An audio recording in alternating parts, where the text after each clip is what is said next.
Okay, this direct should be pretty good because there is a lot of things that this woman made conclusions about. They were putting their entire weight. She didn't know what happened before. She's crying on the stand. How many times she cried before? What kind of hat is this guy wearing? I thought they didn't allow hats in a courtroom. What's he wearing? Oh, let me guess. He probably claimed it was some religious hat. And they don't allow anybody to wear hats in a courtroom. What's up with that? Time that has passed. All right. So, first of all, she's a firefighter. She houses knowledge. She walks into a scene. How many scenes has she stopped at before this? How many times has she cried on a scene? I don't know what he went and got, but this should be an interesting cross. There's a lot of things. I hopefully took some good notes. I wasn't taking notes. Hopefully he takes a good note and makes this woman look biased as hell. I was concerned about all the safety of the black men standing there. Really? Hi. Just have some follow-up questions for you. Yeah. Thank you for being here with us today. You testified that you've been a firefighter now for 2 years approximately, Correct. and I see you're wearing your uniform today, Correct. and that would be like your dress uniform or your Class A uniform, Correct. and that's common to wear when you testify in court. Correct. Fair to say that you were not wearing your Class A or any uniform on May 25th, 2020? Correct. I was off duty. Right. Okay. Being a firefighter is a stressful job. Correct. You testified about your experience as an EMT. We didn't talk much about your firefighter training. Okay. So you said you went through a 4-month academy, correct? Correct. And in that academy, I assume you learn like the basics of fire, right? Correct. Like different types of backdrafts and whatever. Building construction. Right. Right. How to approach a fire, how to, where to aim the hose, I guess. Yes, but fire is fire. Right. So but sometimes you probably got to come from the top down or from the bottom up, right? He's going to approaching the cops. Always. Right. And you learn about like going into a burning building, right? Right. Being safe, being cautious. Right. It's again, Kinda like part the of cops what you were have when you to walk learn is behind them. how to deal with the stress of being a firefighter. Right. Do you either in the academy or in your continuing training, do you have trainings that focus on how to deal with the physical reaction to stress? We do go over that in our trainings throughout the continuing ed. Also, I think you're suited or not for the job. Sure. Takes a certain type of person to do the job, Right. But breathing becomes important, right? Right. You put on an oxygen tank, a mask. Yep. You've got to know how to breathe properly. Controlling your breathing. Right. And sometimes you may go into a situation, it's not totally on fire and you may not have your mask on. You're running upstairs to save someone's life. Again, controlling your breathing. Right. And you learn about... He didn't ask if it was important to stay in shape. Have you ever heard the term tunnel vision as a part of fire training? Not necessarily as a part of fire training, but I know what tunnel vision is. So when you're stressed, you kind of focus on Yeah. a particular thing, Right. right? Right. And it kind of changes your peripheral vision and you become hyper-focused, right? Right. So you're familiar with that and you may have experienced that in the context of your firefighting. Yes. And obviously, and unfortunately, I'm assuming that sometimes you're not able to save everyone, right? Correct. And that He's basically setting up his defense on what the officers did. They had tunnel vision. They didn't see peripheral. They didn't know what she was doing. They were focused on staying alive. He just basically is saying it to get her to agree with it. So now when he says it for the cops, he can say even the firefighter testified that that's what she feels. Correct. that's basic first responder stuff, right? Medical training for first responders. I believe that there's more basic. I mean, I think the police officers are not emergency medical technicians. Right. But then it's not as high as like a paramedic. Correct. Right? So a paramedic has even more training than an EMT. Yes. Right. And obviously, maybe the CPR you learned to become a lifeguard was less intensive than what it took to become an EMT, right? I took it much more seriously because I was practicing it and using it, but it's the same. Yeah. But in your EMT training, you also learn like tourniquets and splinting and Right. Like I mentioned before. yep, all of these sort of assessment and emergency first He's taking her right where he wants her to go. Okay. And you testified that because you've only been a firefighter for 2 years, you've been in several burning buildings. Correct. Now, have you ever been in a burning building or outside? Let's say you're outside. Let me ask you a hypothetical question. You're outside of a burning building and you're spraying the hose on the fire, right? Has anyone ever tried to come up to you and say you're doing it wrong? No. Do you think that, has anyone ever stopped to film you when you're fighting a fire? Yes. Okay. So you see someone, you're fighting the fire, Yeah. and someone starts to film you. Does that, I'm sorry, Your Honor. Let's try not to interrupt each other. Go ahead. It's not conscious, but Yeah, I know, it's not a normal conversation, so we get it. we all She can't started interrupt. talking She at just one wants to time. answer. Okay. So it's unusual, but I'm sorry, and I'll try to slow down too, right? So you're fighting a fire, right? And you may notice a citizen filming what you're doing. correct. And that would not necessarily interfere with your ability to fight a fire, No. right? Would it Have you distract ever had a citizen start to yell at you while you're fighting a fire? No. Do you think it would make your job fighting the fire harder if someone started yelling at you and telling you that you were doing it wrong? I'm very confident in the training that Oh I've my God. been given. That means so, she doesn't want to answer. I would not be concerned about somebody that was not trained to the extent I have been, and I would continue to fight the fire the way I would. Right. But do you think it would be distracting? No. What if there were 12 people yelling at you and telling you that you were doing it wrong? I think a burning structure in a city where there are buildings and homes and people living on either side is much more concerning than 20 people trying to tell me to do something different. Right. But you wouldn't be distracted by that. Wow, you're No. just perfect. What if Wow. they started calling you names? Like I said, I know my job and I would be confident in doing my job, and Oh there's my nothing God. anybody could say that would distract me. Let me get out my music. I am woman, So, I am strong. what if they started to physically threaten you? I'll repeat myself because I'm confident in my job and what I do and what needs to be done. Wow, and my no training. fear. Wow. So I would continue to do that. She should like be a fire What, chief. what is staging? What does it mean when a fire department stages? Oh, good an question. incident? They're it's always different, but we can stage to wait for someone to assess what's exactly going on and how we need to tackle that particular call. Okay. So let's assume there's a call and the police are on scene at the call, right? And they Sorry to interrupt. Are you talking about a medical call? We stage for different things. Sure. Let's leave it as a medical call. Okay. And there's some trouble at the scene.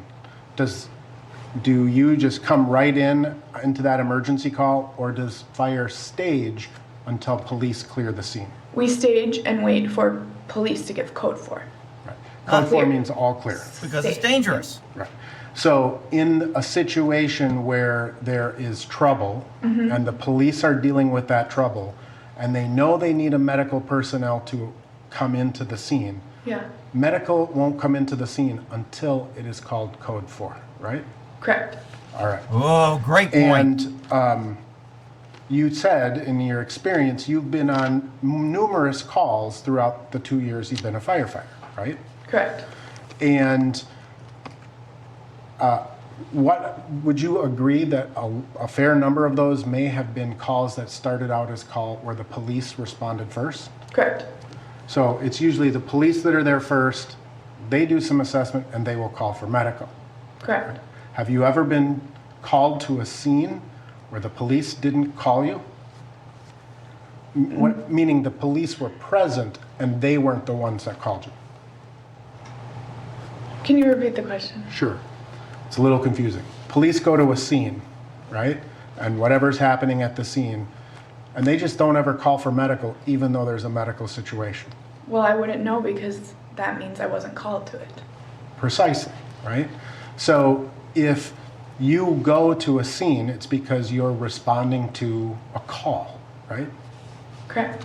And the reason that you're there is because the police call you.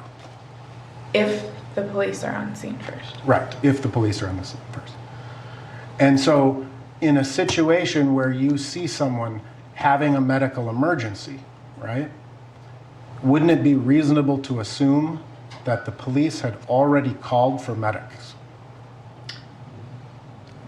It would also be reasonable to assume that if Strike that. It's not patient responsive. was cuffed I'm going and to ask you, I'm going to say objection non-responsive. Thank you. The answer will be certain.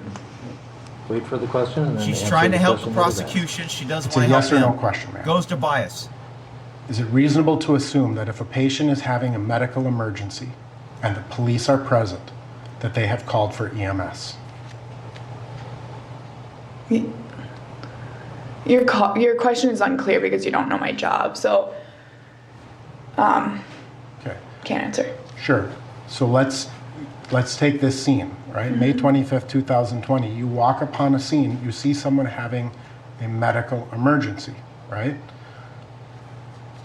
You did not call 911 to get the medics there, right? Right. Would it have been reasonable to assume that medics had already been called and they were based called. on what you saw when you first arrived? Yes. And in fact, paramedics did respond, right? You saw the ambulance come up, Yes. That's not their normal response time. okay? And so you noticed there was some abnormal response time for medics. Right. And I also noticed that that is precisely the kind of call that fire would respond to, and Station 17 is just a couple blocks away. Okay, so do officers on scene decide, do we call for medic or fire? I don't believe so. I believe that's dispatch. They call for medical. So if Attention. police call dispatch and they say EMS, we need EMS code 3, it's dispatch who decides, do we send medics or fire?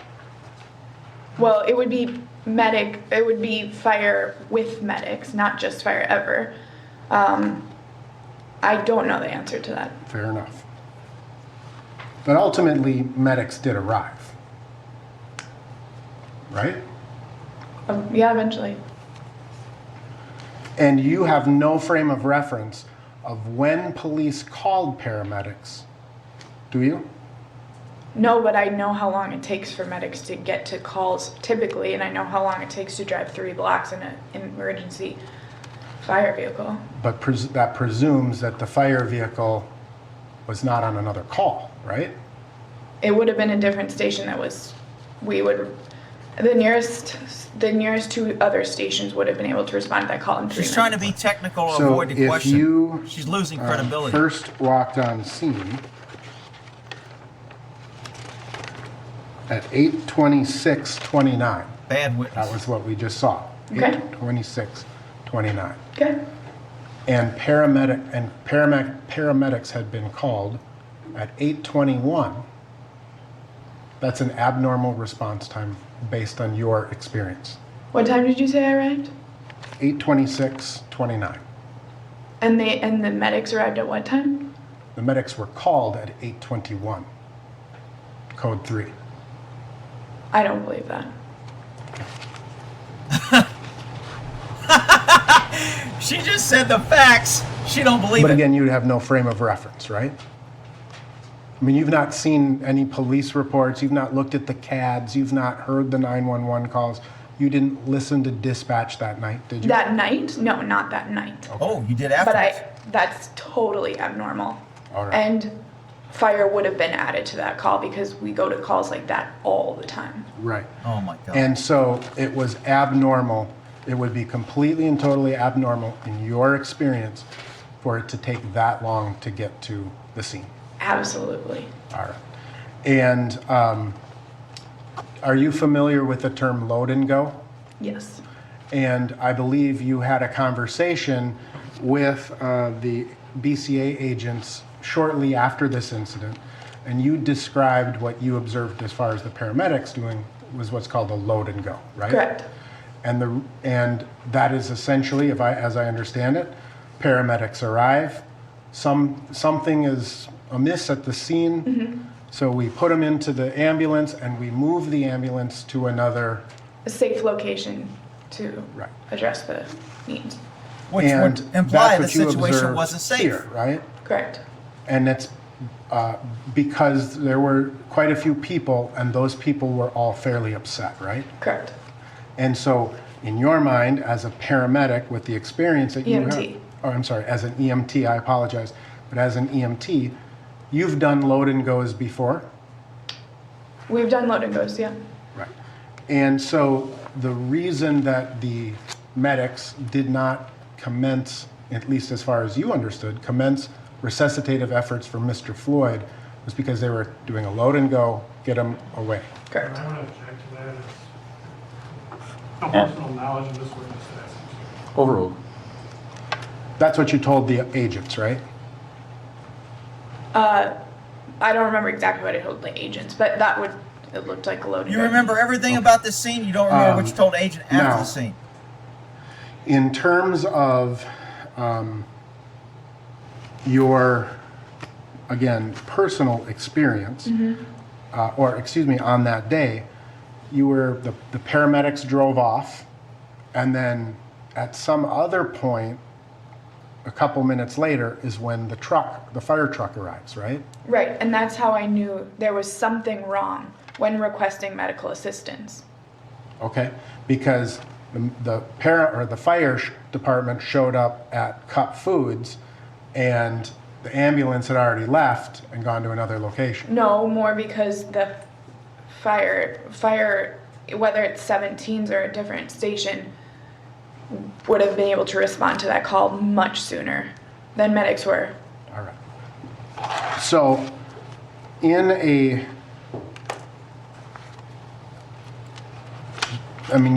kind of formed that opinion on that day that there were some miscommunications between medics and fire and police. Right, which, I mean, not to the fault of medics or fire. It's cops' we fault. get a call and we go. Okay. So it was police and dispatch that miscommunication would have come in. Okay. And again, that Jumping 5 in or 6 conclusions, minute you have no delay evidence is of that. just unheard of in your experience. Yes. Not by medics, but by fire specifically.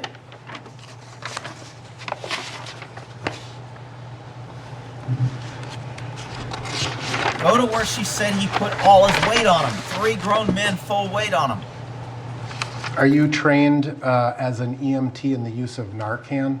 Yes, sir. And can you explain what Narcan generally is? It's an opioid reversal medication. We give it intranasally, but a lot of people on the street have a injectable form. Kind of like an EpiPen almost, right? Yeah, kind of.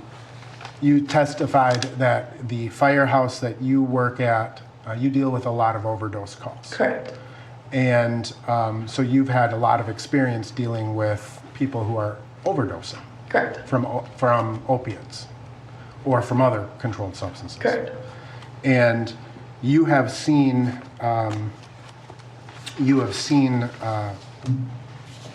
or dealt with many people who come out of an opiate overdose because of Narcan. Correct. If I didn't have Narcan though, we still give, if we'll monitor a pulse and give compressions as necessary. I've never not had Narcan, but I would be able to give medical attention to somebody that had overdosed on an opioid and lost their pulse. Okay, so let me ask you, is it fire department policy when you are going to a call of an overdose that police are also dispatched to that call? I believe so, yeah. And that is because when people are revived from that, they often become combative, right? I'm gonna, Not often. I'm sorry, Not often. but it happens. I've seen it happen. That would have been a better way to ask it. Have you ever seen it? Now I'm going to just kind of talk to you a little bit about your testimony about May 25th of 2020. You were out for a walk because it was your day off, right? Mm-hmm. Is that a yes? Yes. Sorry. You're out for a walk and you're walking you're walking westbound on 38th Street and you see the lights and you said it's not uncommon to see lights there? In my neighborhood. Not on that corner, but in my neighborhood. Okay. Or in the city. Right. Okay. And as you walked what would be the southeast corner of 38th in Chicago, you heard a woman yelling that they're killing him, right? Right. And so you did this kind of circle loop to visualize and see what was going on, right? Right. And at the point that you came on scene, Mr. Floyd was already on the ground, right? Correct. And Mr. Floyd, you saw what your memory told you was 4 police officers on him, right? Correct. But you now know that it was 3, right? Correct. And I think you made some reference about why you videotaped because our memories are fallible, Correct. right? And again, a stressful situation can impact your memory, right? Absolutely. That's why we're lucky it was videotaped. Right.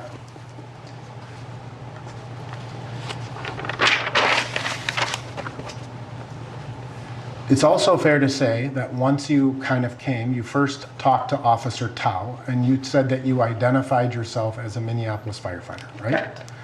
And Officer Tao asked you to step onto the curb, and you did that, Correct. right? And you would agree that when you first arrived on scene, your own personal, I'm just talking about you personally, your own personal demeanor was much more calm. Correct. And as you were there between 8:26 and 8:30, so in about those 4 minutes, you would agree that your own demeanor got louder and more frustrated and upset. You were yelling cuss words Frustrated, at I'm him. not sure is the word I would use. Angry? More desperate. And you called the officers a bitch, right?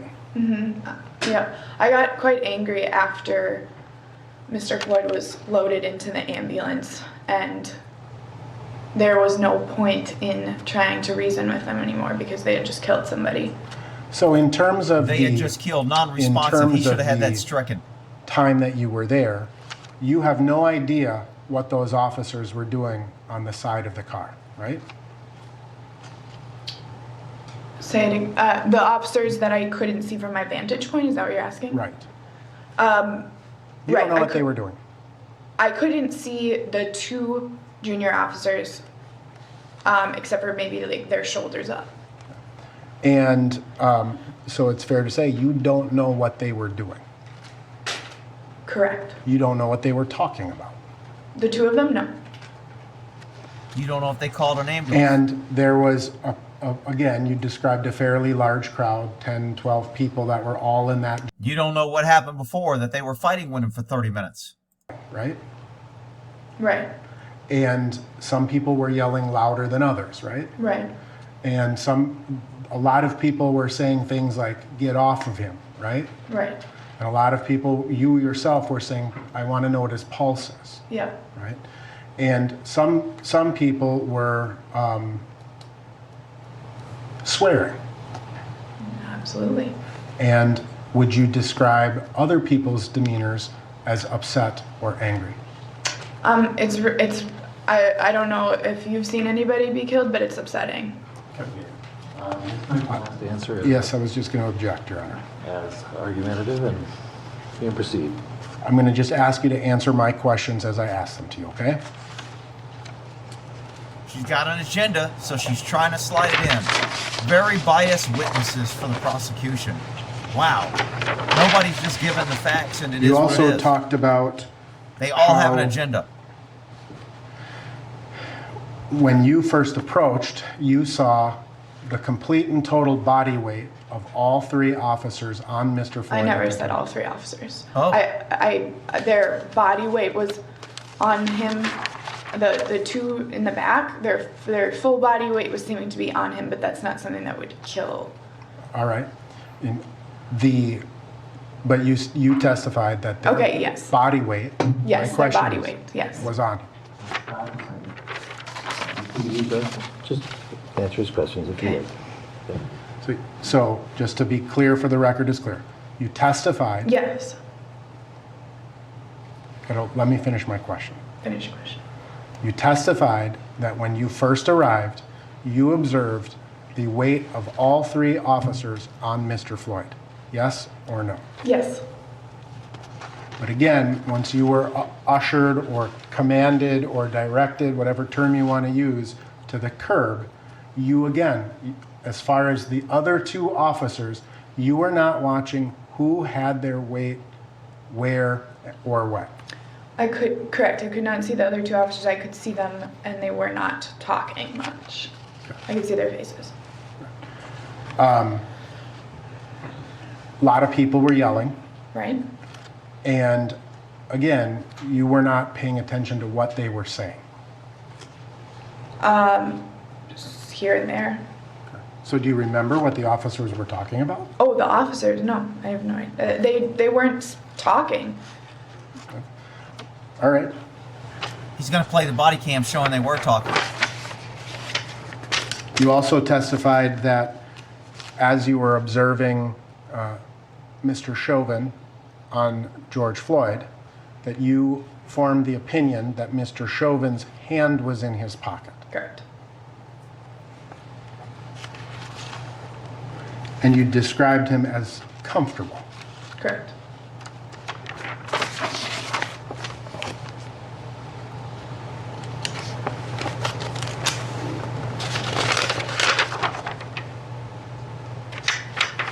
He needs to get his point across. You also testified that you observed what you thought to be fluid coming from Mr. Floyd's body, and you assigned that, or you believed that to be urine.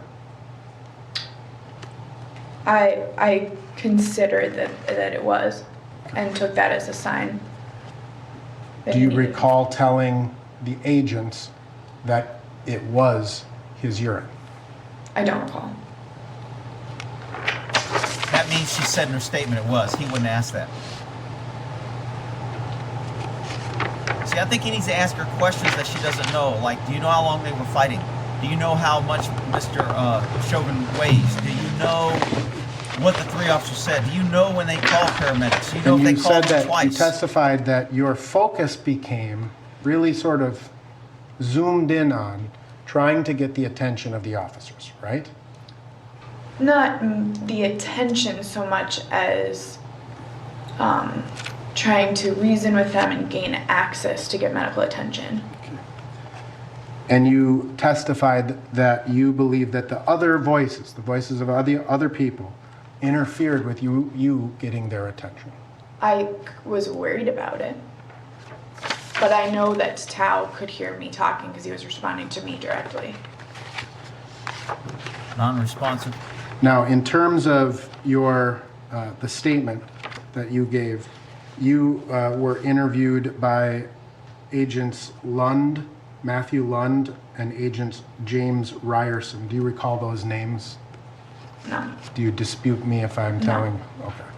And would you dispute me if I told you that that interview took place on May 28th of 2020. No. And before coming into court, did you have an opportunity to review your statement at all? I had the opportunity to, but I didn't. Oh my God. You never read the transcript of your statement or I anything? chose not to. Wow. I just want to ask you a few questions. That's great. He's going to You ask said more that questions Officer now. Powell at some point said, if you're really a firefighter, you should know better. Correct. Have you been to other scenes where people are trying to interfere with police officers doing their jobs? No, not really. Not that I can recall. Wow. Been to all these Do calls. you remember telling the agents that you believed that Officer Chauvin had his hands in his pocket? Vaguely remember saying that. Show her the report and have her review it now. Do you recall telling the agents that you were pretty certain the fluid was coming from Mr. Floyd's body, and that's what made you think he was dead? I'm sure I said that. Pretty sure.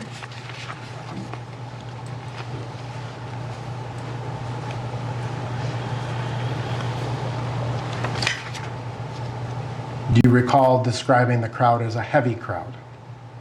No, I don't recall. Would it refresh your recollection to review the transcript There of you your go. statement? I don't want to. Okay. Would you dispute me if I told you that you told the agents it was a heavy crowd? No, I guess not.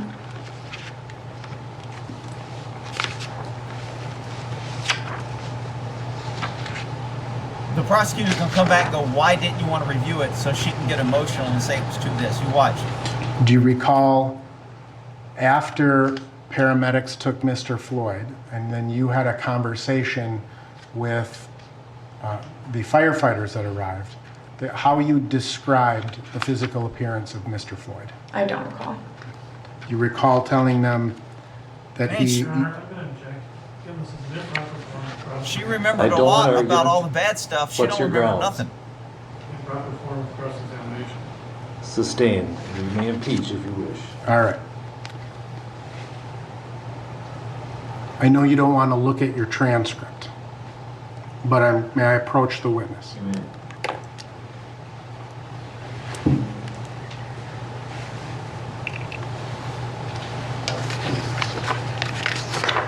Ms. Hanson, I'm going to show counsel is page 8285, page 11 of 28. Why couldn't they just put it on the screen so the jury and everybody can see? The underlined portions in your head.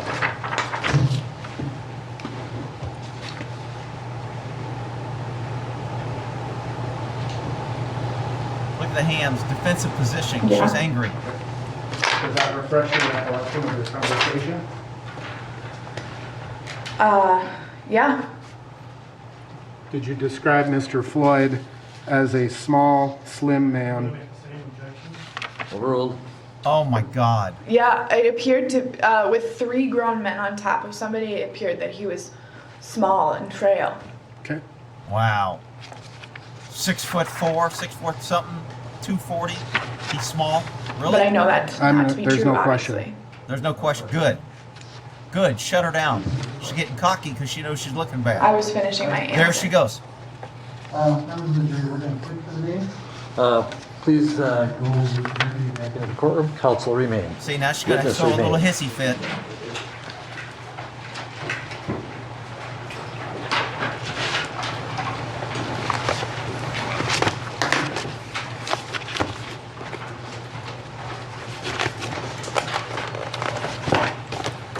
She didn't get her way. He's picking on me because I'm a woman. Watch her demeanor change when she gets her friendly guy up there to question her.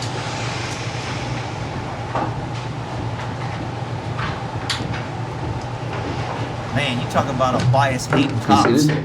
Cops better cover their butt around this one. We are outside the hearing of the jury. Ms. Hanson, I'm advising you, do not argue with counsel, and specifically, do not argue with the court. Is I- the I w- cameras off? She's arguing Are the again. cameras off? No, they are not. We are on the record. Okay. You will not argue with the court. You will not argue with counsel. They have the right to ask questions. Your job is to answer them. I was finishing my answer. She's interrupting a judge.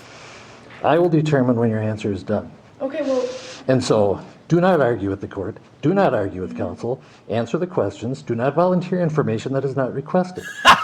The attorneys for the state have redirect. They can ask you questions if they think that certain things were left out. okay. It is counsel's prerogative to ask you leading questions and for you to answer those and not volunteer additional information. Okay. Are we clear on this? We're clear. Thank you. Come back tomorrow at 9:30. All right. Nice. Whoa, that's an ass chewing. Damn, I don't think I've ever gotten one of those. Could we arrange to have that person come down? Booyah, Somebody you from go, the state can have Judge. access to that person? If you could have that person come in. Wow. She needed to. She is a spoilt, entitled, thinking I know it all. Miss, I've been on the force 2 years. I've done everything. I've gone into burning buildings. I know everything. And then as soon as she finds out she can't even remember what the hell she said in a statement, she's going to have a pissy hissy fit. Man, I wish he'd have done that in front of the jury. All right, we'll leave that there for her and we'll come back tomorrow.